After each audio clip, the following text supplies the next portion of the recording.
Buenos días, hermanos. Yo sé que casi todos vosotros sabéis lo que es el teléfono de la esperanza. Y el lema, si vais a internet y lo buscáis, veréis... ¿Se me oye bien? Si buscáis en internet veréis que el lema del teléfono de la esperanza, que es un teléfono internacional, dice: abordamos de forma gratuita, urgente y anónima y especializada las situaciones de crisis emocionales. El teléfono de la esperanza en España en el año 2020 atendió 160.000 llamadas, lo que supuso respecto al año 2019, que fue el de la pandemia, un incremento de un 38%. Los que sois matemáticos, sencillamente, dividiendo el número de llamadas por el número de horas que tiene un año, llegaréis a la conclusión de que se han realizado 18 llamadas al día para el teléfono de la esperanza. En este teléfono, la gente, con graves y complicadas situaciones, tanto materiales como espirituales y emocionales, llama para pedir la ayuda de un especialista. Pero hay otro tipo de llamadas. Son las llamadas que yo llamo las llamadas inversas. Son las que llama directamente el especialista perfecto, Jesucristo, a sus escogidos para quitarles los miedos y angustias, transformándolos en paz y esperanza. Y en la reflexión de hoy, mis hermanos, pues me gustaría compartir con vosotros, a través de dos personajes, de José de Arimatea y de Nicodemo, que están mencionados en los 4 evangelios, los 3 sinópticos y el evangelio de Juan, cómo sus miedos y temores fueron vencidos gracias al definitivo acto de fe que realizaron acompañando el cuerpo del crucificado al sepulcro. Y veremos que en este acto liberador también nos alcanza a nosotros, a todo hombre y toda mujer, que realiza un acto de fe en ese poder salvador y sanador de Jesucristo. Y lo vamos a hacer a través de 3 puntos que la meditación del fragmento que nos ha leído el hermano Juan Valcárcel me ha sugerido. Primero será el temor del creyente ante el llamado del crucificado. El segundo punto será la Pascua del creyente en la aceptación del llamado del crucificado. Y el tercer punto, las consecuencias de aceptar este llamado del crucificado. Vamos a empezar con el primer punto, el temor del creyente ante el llamado del crucificado. Juan Calvino decía: cuando la luz de la divina providencia ilumina el alma del creyente, éste es aliviado y está liberado no solo del temor y de la ansiedad extremos que anteriormente lo oprimían, sino de toda preocupación. Vamos a ver en este primer punto cómo el creyente, nosotros, la divina providencia ilumina nuestras almas, liberándonos de todo temor y ansiedad y lanzándonos a vivir una vida en un total abandono en los brazos del Señor. Pero previamente me gustaría, hermanos, para centrar un poco el tema, yo no sé, muchos de vosotros habéis estado en Israel, conocéis que precisamente un símbolo emblemático de Israel es la granada. No la granada que hay aquí, sino una granada roja, una granada muy buena, de la cual se extrae un zumo buenísimo. La exprimen, pero hasta el final, y el zumo aquel es delicioso. Pues vamos a hacer un poco con la Sagrada Escritura lo mismo. Vamos a exprimir bien lo que podemos saber previamente a estudiar este punto de José de Arimatea y de Nicodemo. ¿Dónde estaba ubicada Arimatea? Aunque no hay una certeza total, el consenso más amplio se decanta por identificar Arimatea en la antigua Ramataim Zofim, en el monte Efraín, en la región de Judea, donde Samuel nació y murió. Arimatea correspondería a la actual Ramala, que es la sede del gobierno del Estado de Palestina, que está en la zona de Cisjordania, a 15 kilómetros al noreste de Jerusalén. Esto nos lleva ya a una primera consecuencia, que José de Arimatea debe ser un discípulo procedente de la región de Judea. A estos discípulos le llaman los discípulos judaítas. En Juan 7, del 1 al 3, el evangelista hace referencia a los discípulos del Maestro que vivían en Judea. Juan nos decía, después de estas cosas, se refiere a después de que el Señor Jesucristo les habló de que el que come mi carne y bebe mi sangre, en mí permanece y yo en él, andaba Jesús en Galilea, pues no quería andar en Judea porque los judíos procuraban matarle. Estaba cerca la fiesta de los judíos, la de los tabernáculos, y le dijeron sus hermanos, sal de aquí y vete a Judea para que también tus discípulos, los de Judea, vean las obras que haces. El evangelista Marcos describe a José de Arimatea como un miembro ilustre del Sanedrín. Lucas le añade más calificativos positivos complementarios, tales como varón bueno y justo. Ambos evangelistas, Lucas y Marcos, añaden un detalle que nos pone de manifiesto que José de Arimatea era un discípulo que había reconocido a Jesús como el Mesías. Dicen ambos evangelistas, esperaba el reino de Dios. La expresión es idéntica en ambos evangelios. Nos indican que José de Arimatea esperaba el verdadero reino de Dios, no el reino mesiánico, político, religioso que esperaba, digamos, otros judíos, como podían ser los celotes o como podían ser algunos judíos, digamos, que interpretaban de otra forma la Biblia. El evangelista Juan añade un detalle referente al comportamiento de José de Arimatea. Era discípulo de Jesús, pero secretamente por miedo a los judíos. En Lucas 23, capítulo 51, se nos dice que José de Arimatea no había consentido la condena de Jesús por parte del Sanedrín. Seguimos estrujando bien la palabra de Dios para ver qué sabemos más de José de Arimatea. José de Arimatea era un hombre rico, nos lo dice Mateo, en el capítulo 27. Cuando llegó la noche, vino un hombre rico de Arimatea, llamado José, que también había sido discípulo de Jesús. Otro detalle que confirma esta hipótesis es que los 3 evangelios sinópticos nos dicen que Jesús fue enterrado en una tumba excavada en la roca. Y una tumba excavada en la roca era muy cara. Se tenía que construir porque era base de picar pedra, de picar la roca, y era un trabajo laborioso y muy caro que no estaba al alcance, ni mucho menos, de todo el mundo.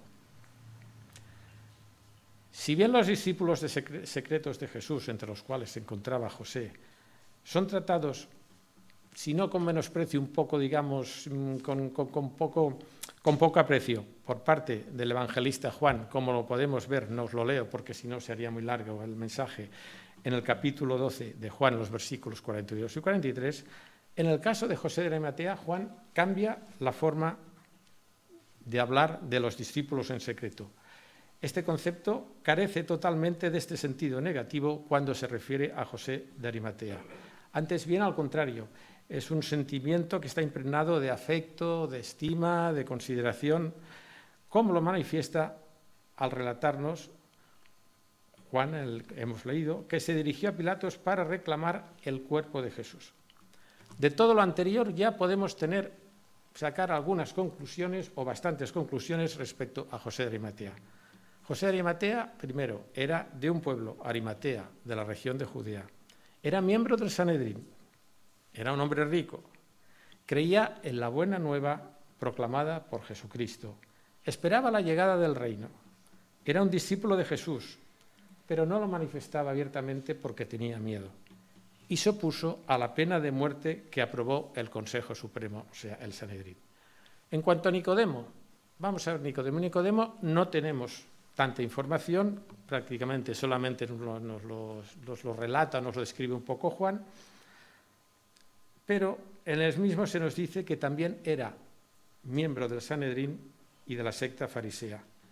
El Sanedrín se componía de 70 miembros. Era la corte suprema del pueblo judío en Jerusalén. ¿Cuáles eran los orígenes de la secta farisea a la cual pertenecía Nicodemo?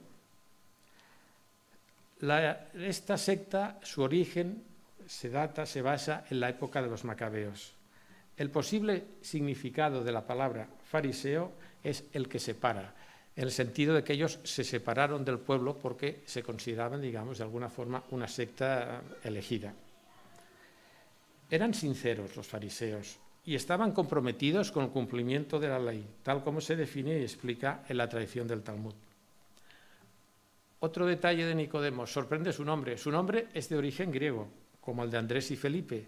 Es curioso que siendo un judío palestino le hubieran puesto el nombre de Nicodemo, cuyo significado es conquistador de la gente. Cuando Nicodemo fue a entrevistarse con Jesús, fue movido por la curiosidad de los milagros que realizaba el Nazareno y por la posibilidad de que tal vez fuera un enviado de Dios. Podemos afirmar que fue a aclarar una duda que tenía en su corazón. Lo hizo secretamente, de noche, porque no quería ser visto por nadie. Nicodemo debía ser también un hombre con medios económicos, pues tal como hemos leído en Juan 19:39, nos dice que llevó 100 libras de un compuesto de mirra y aloe, y esta mezcla era muy cara. Sabemos también que en esta entrevista nocturna con Jesucristo, Jesucristo llamó a Nicodemo maestro de Israel. En los tiempos de Jesucristo, esta frase, maestro de Israel, equivalía a sabio. Los judíos, a imitación de los griegos, tenían un cuerpo de 7 sabios o maestros de la ley, entre los que se encontraba, como ya nos lo comentó Pablo, un maestro de Pablo, Gamaliel. Tenemos ya conocemos bien exprimida la palabra de Dios, la persona, las características de José de Arimatea y Nicodemo. Ahora que conocemos ya esto, vamos a empezar con el primer punto, el temor del creyente ante el mensaje del crucificado. El evangelista Juan nos describe en los versículos 38 y 39 el estado de ánimo, los estados de ánimo tanto de José como de Nicodemo ante el hecho de ser seguidores de Jesucristo. Hemos leído, después de esto, José de Arimatea, que era discípulo de Jesús, pero secretamente, por miedo a los discípulos, rogó a Pilato que le permitiese llevarse el cuerpo de Jesús, y Pilato se lo concedió. Entonces vino y se llevó el cuerpo de Jesús. También Nicodemo, el que había visitado a Jesús de noche, vino trayendo un compuesto de mirra y aloe como de 100 libras. Estos versículos son bien explícitos. José de Arimatea tenía miedo a los judíos, y Nicodemo había ido a ver a Jesús por la noche por la misma razón. Denominador común de los dos, el miedo a declararse públicamente discípulos del Maestro. Pero no obstante, a pesar de estos miedos, habían experimentado en su interior el llamado del Señor. Y lo habían hecho a través de la persona de su Hijo Jesucristo. Vamos a considerar la situación en la que se encontraba y que nos viene relatada en el Evangelio de Juan, en el capítulo 11, en los versículos del 46 al 50. Recordemos el hecho. Tras la resurrección de Lázaro, el Sanedrín es informado del milagro. Los sacerdotes y fariseos, reunidos en concilio, temen porque si el pueblo acepta a Jesucristo como el Mesías, la reacción de Roma no sería esperar. A mí me surge la duda de si fue realmente ese el motivo por el que el Sanedrín quería deshacerse de Jesucristo, o fue más bien por el temor a perder su estatus de autoridad moral y religiosa sobre Israel. Lo cierto es que la conclusión a que llega el Consejo Supremo se plasma en una frase muy concreta del Evangelio. ¿Qué haremos? Aquel año era Caifás el sumo sacerdote y apoyándose en su autoridad, tanto religiosa como moral, como líder del pueblo judío, tomó la palabra y expresó con total contundencia la respuesta a ¿qué haremos? La respuesta fue matar a Jesús. Y ello para evitar que todo el pueblo muriera como consecuencia de la respuesta del poder romano frente a la aparición del Mesías. Esto es la razón, el motivo que adujo Caifás. ¿No era lógico el temor que experimentaban José de Arimatea y Nicodemo, que aun sintiéndose atraídos por el Maestro, no se atrevieran a manifestarlo públicamente porque no estaban seguros del todo de que ese llamamiento fuera auténtico? ¿No abrigaría en sus corazones las dudas normales y lógicas acerca de si Jesucristo sería el auténtico Mesías, el que debía traer el reino de Dios a este mundo? ¿No experimentarían el temor a las consecuencias que tendrían para sus vidas el ser discípulos de Jesús? ¿No tendrían muchas más preguntas que realizar al Maestro? En el caso de Nicodemo, sí que podemos conocer, a través del relato de Juan, que esa curiosidad le llevó a encontrarse con Jesús de noche porque le reconocía como maestro, pero quería saber más, quería buscar realmente toda la verdad. Quería saber si era Jesús un profeta enviado por Dios o era muchísimo más, era el Hijo de Dios. De lo que sí podemos estar seguros, a la luz de los 4 evangelios, es que tanto José de Arimatea como Nicodemo no tuvieron el valor de atreverse a declarar públicamente que eran seguidores de Jesús. Aún eran presa del miedo a manifestarlo públicamente. No obstante, a pesar de este miedo, de estos temores o reparos, el llamamiento de Dios ya había prendido en sus corazones.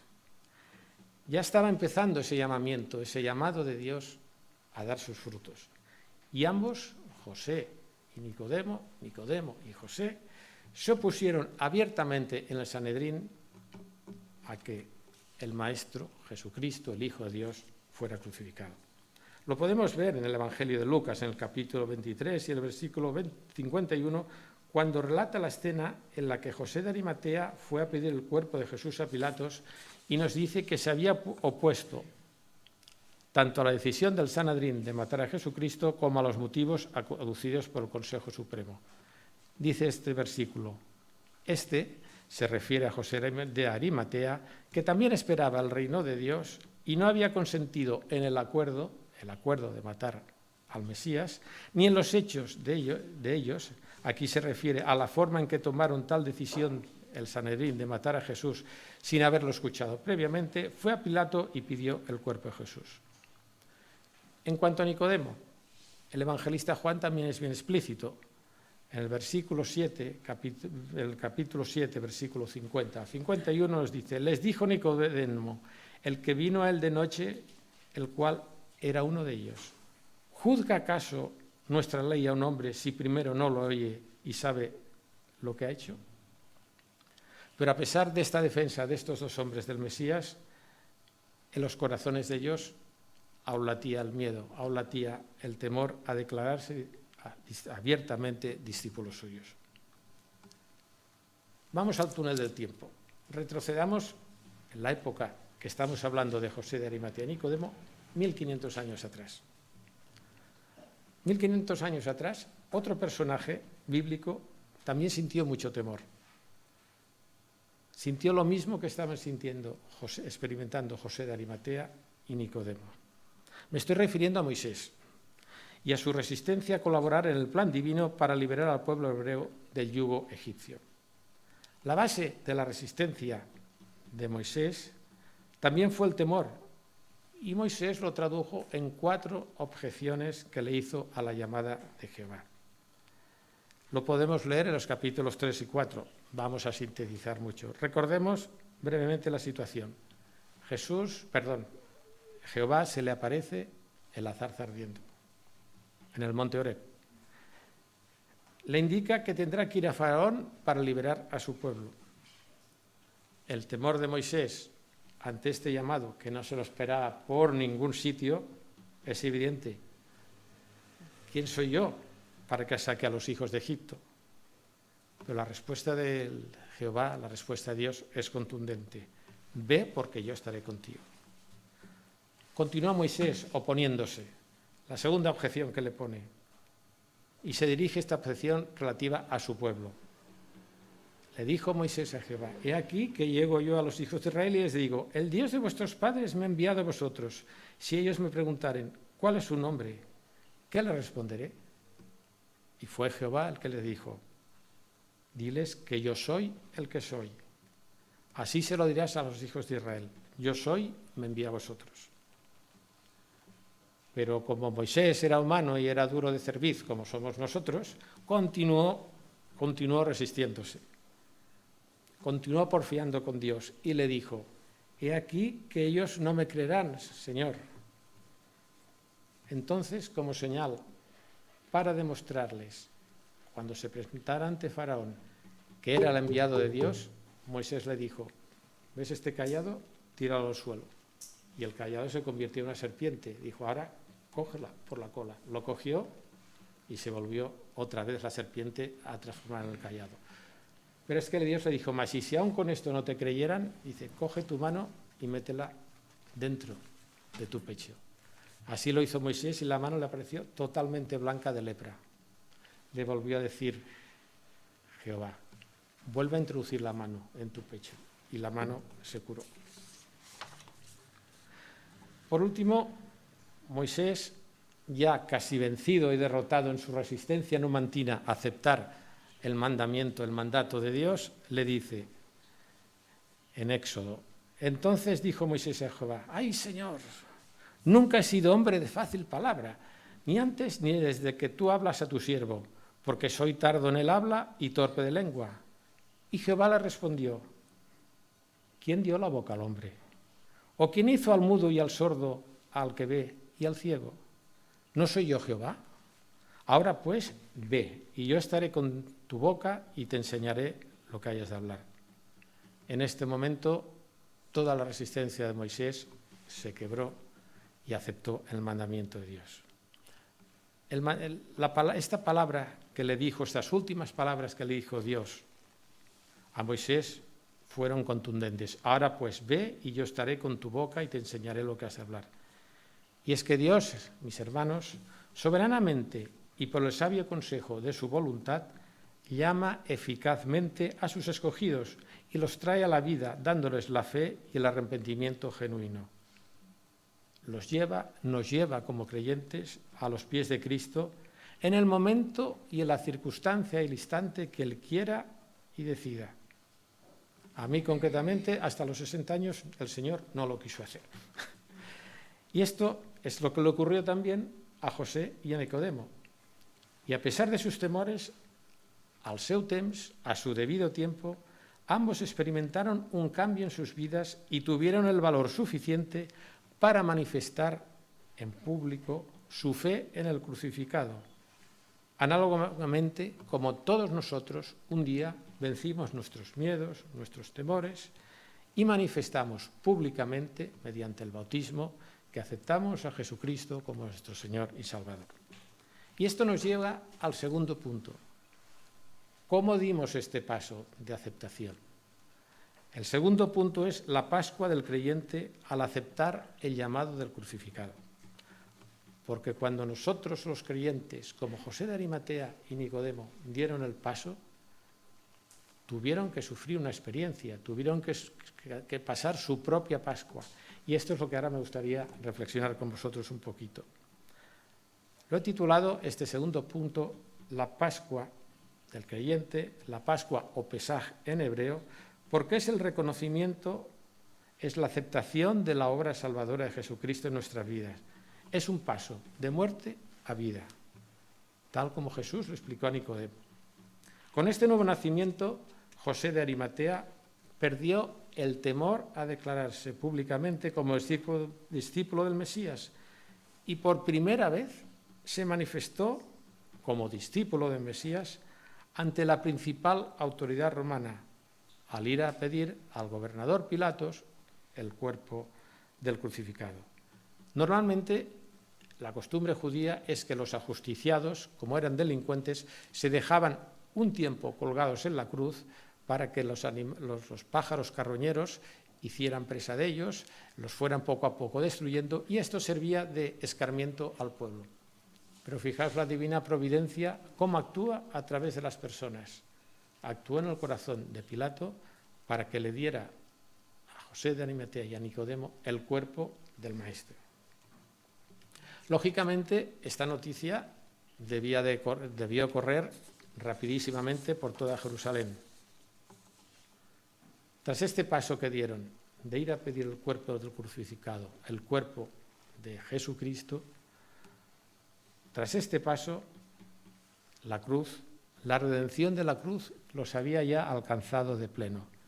ya no tenían miedo a manifestarlo públicamente. Se habían presentado ante Pilato, sabía que todo el pueblo se iba a enterar de que ellos eran discípulos, incluido, y los que yo supongo que les debía dar más miedo, que era el Consejo Supremo, el Sanedrín.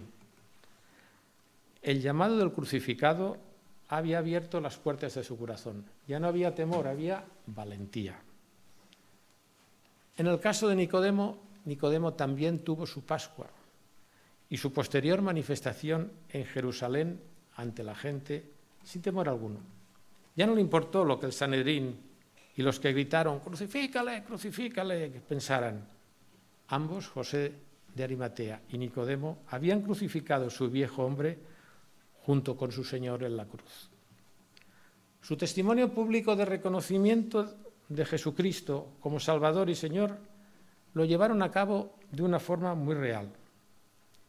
Su bautismo, acompañando el cuerpo sin vida del único y definitivo Cordero Pascual, Jesucristo, al sepulcro.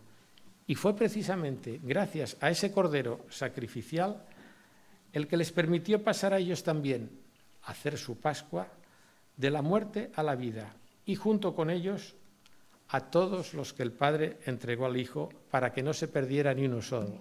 Y es glorioso y es hermoso, hermanos, que nosotros somos precisamente uno de estos miembros que el Padre entregó a su Hijo para salvarnos y darnos vida eterna.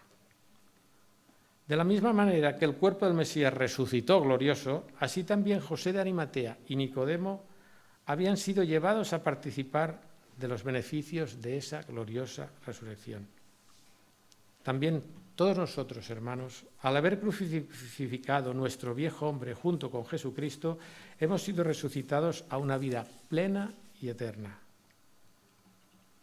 Humanamente hablando, Nicodemo junto con José hicieron lo único que como mortales, como pobres mortales, podían hacer: envolver en una sábana nueva, inmaculada, el cuerpo del Señor junto con aromas y hierbas aromáticas, depositándolo en un sepulcro nuevo. Fue el último acto de amor que humanamente José de Arimatea y Nicodemo hicieron. Me gustaría ahora comentaros, hermanos, situarnos en el siglo pasado, en el siglo XX, y comentaros el caso de una persona que experimentó la misma Pascua, el mismo proceso de salvación que José y Nicodemo. Me estoy refiriendo al creador de las Crónicas de Narnia y de las cartas del diablo a su sobrino, C.S. Lewis, que por cierto, C.S. quiere decir Clive Staple Lewis, pero que como es difícil de pronunciar es C.S. Lewis. C.S. Lewis en sus años mozos renegó del cristianismo. Él nació en una familia cristiana, anglicana, pero renunció al cristianismo y se declaró ateo radical, buscando respuestas en el esoterismo, en los espíritus y en las cosas raras. Fue gracias a su amigo y escritor Tolkien, que fue el autor del Señor de los Anillos, que C.S. Lewis experimentó su personal Pascua. Su testimonio de conversión quiero compartirlo porque a mí me ha gustado mucho y pienso que vosotros, que sois unos hermanos con mucha sensibilidad espiritual, también os va a gustar. Decía, referente a su conversión, C.S. Lewis: imagínese solo en esta habitación de la universidad. Él trabajaba en la universidad y tenía su gabinete.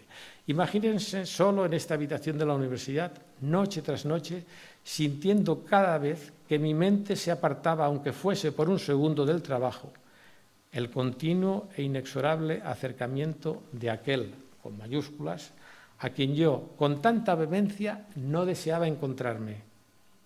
Al final, aquel, a quien temía profundamente, cayó sobre mí. Lo que tanto temía me había sucedido al final.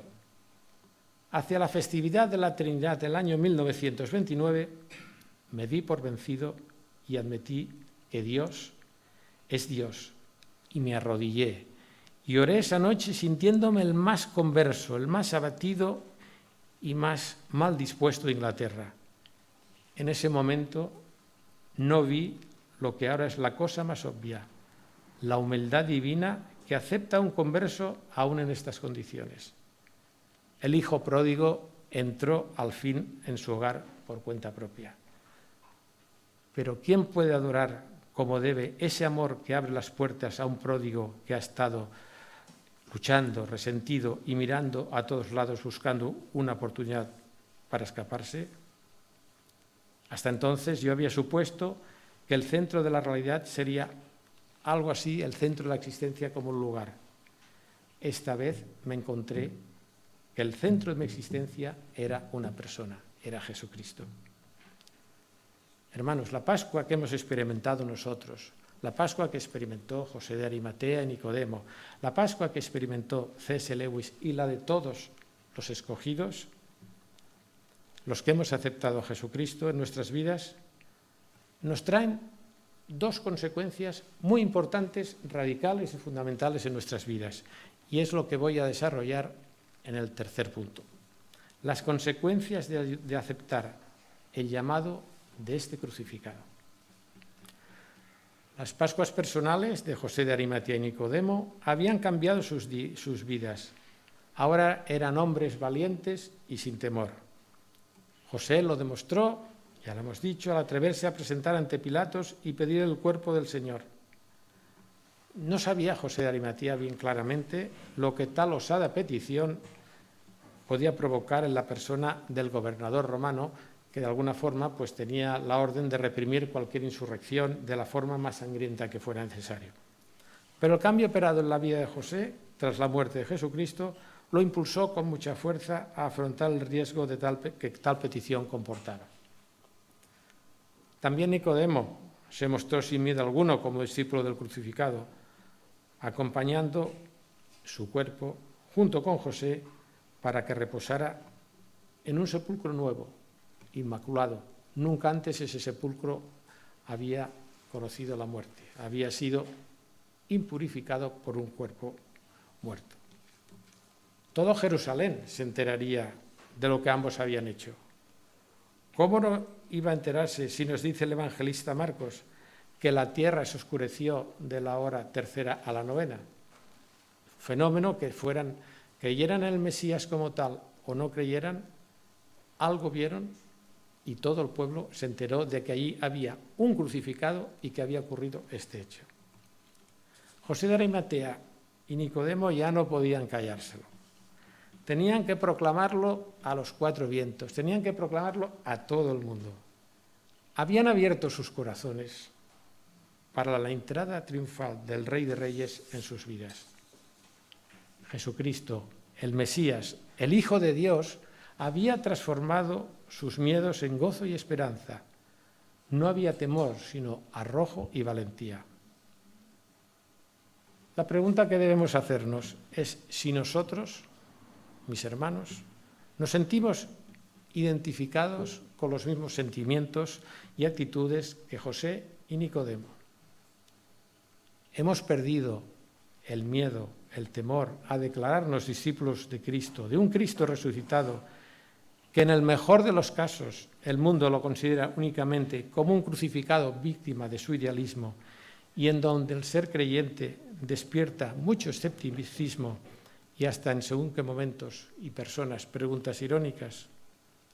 ¿Vivimos realmente nuestras existencias inspiradas en el Evangelio y lo manifestamos en nuestra forma de vivir sin temor a ser tildado de mojigatos, de beatos ni de personas extrañas?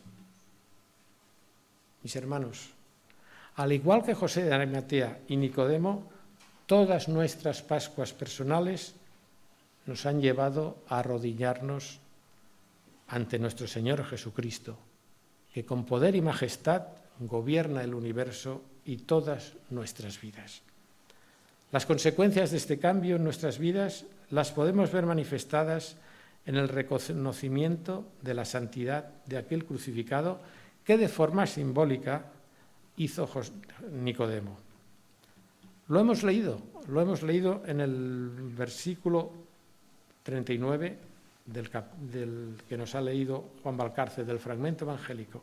También Nicodemo, el que antes había visitado a Jesús de noche, vino trayendo un compuesto de mirra y aloe, como unas 100 libras.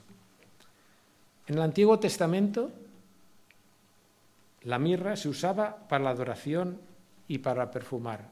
Era un ungüento que se usaba como ungüento real. Era uno de los componentes, de ingredientes del aceite de la unción que se usaban en la tienda del tabernáculo, en la tienda de la reunión. En el libro de Éxodo lo leemos: tomarás especias finas de mirra excelente, 500 siclos, y de canela aromática la mitad, esto es 250, de cálamo aromático 250, de casia 500 según el ciclo del santuario, y de aceite de olivas 1 hin. Y harás de ello el aceite de la santa unción, superior ungüento, según el arte del perfumador, será el aceite de la unción santa. Este aceite era sagrado, era el aceite de la unción, y solo se usaba para consagrar la tienda y el mobiliario del tabernáculo. El tabernáculo era el lugar donde Dios se hacía presente al hombre. Hemos leído que Nicodemo aportó 100 libras de una mezcla de mirra y aloe. La libra era una unidad de peso. Podía ser la libra romana o la libra griega. Estamos hablando entre 27 kilos y 32 kilos. Si dice que la unidad de peso fue de 27 kilos, la cantidad que aportó, podéis imaginaros que 100 libras pues serían unos 30 kilos más o menos de ungüento que Nicodemo aportó para embalsamar el cuerpo del Señor. La cantidad era muy grande y su importe no era nada desdeñable. Fue lo único que Nicodemo pudo ofrecer a su Señor, ungirlo como rey, como el rey de la creación, como su rey y Señor, al cual Nicodemo se había entregado. José de Arimatea y Nicodemo respondieron ante la crucifixión del Mesías y el cambio que este suceso provocó en sus vidas mediante un acto de fe en el crucificado, porque recordemos que ellos aún no habían visto la resurrección del Señor, pero ellos reconocieron en un muerto, en un crucificado, aceptaron, respondieron a su llamada. El acto de fe que realizaron les llevó a manifestar ante el pueblo, ante todo el mundo, que ellos aceptaban a Jesucristo como el Hijo de Dios vivo, como su Señor y Salvador. No lo habían visto aún resucitado, pero creyeron en Él, y no ya como un profeta, sino como el Hijo de Dios. El Hijo de Dios que había traído el reino de su Padre a este mundo. Habían creído en un crucificado que iban a enterrar siendo el Hijo de Dios. ¿No parece una cierta ironía? Un crucificado lo voy a enterrar el Hijo de Dios. Y es precisamente, mis hermanos, y aquí está el quid de la cuestión, esta aparente ironía la que nos pone de manifiesto cómo la providencia divina había obrado en sus corazones, contra toda lógica humana, contra toda razón. La providencia divina había abierto los corazones de José de Arimatea y de Nicodemo y los había hecho perder todos sus miedos y temores. Pero es que nosotros, hermanos, tenemos un privilegio que no tuvieron ni José de Arimatea ni Nicodemo. Y es que nosotros, nuestra respuesta de fe que dimos un día mediante el bautismo, la realizamos sabiendo que el Señor, que Jesucristo, había resucitado, mientras que ellos la realizaron por medio del llamado de un cuerpo crucificado. Además, nosotros tenemos la certeza de que hemos sido confirmados con Cristo y sellados con las arras del Espíritu, lo que nos da la total seguridad de que también un día nosotros, en un abrir y cerrar de ojos, a la final trompeta, tal como nos dice Pablo en unos hermosos versículos en la primera carta de los Corintios, seremos resucitados incorruptibles, revestidos de inmortalidad, para poder gozar para siempre de la gloria de aquel crucificado, perfecto hombre y Dios, que vino al mundo para darnos, con su muerte, el inmerecido premio de poder adorarlo y glorificarlo eternamente junto al Padre y el Espíritu Santo. Hermanos, abramos gozosos nuestros corazones al llamado del crucificado, que por el poder de Dios es el Rey de Reyes, es el Rey del universo, y proclamemos con fuerza que el Rey ya viene. Hermanos, que estos sentimientos que anidaron en el corazón de José y de Nicodemo, que fueron fruto del llamado del Señor por pura gracia, se mantengan vivos en nuestros corazones, que perdamos cualquier tipo de temor, que perdamos cualquier tipo de angustias. La vida nos trae muchas veces muchos problemas y problemas gordos, cierto es, pero tenemos la certeza que ese crucificado que resucitó está siempre con nosotros, dándonos la mano para sostenernos, y que ese crucificado moverá y mueve el corazón de otros hermanos para ayudar a aquellos que están pasando con problemas y con dificultades. Que Dios les bendiga, hermanos. Amén.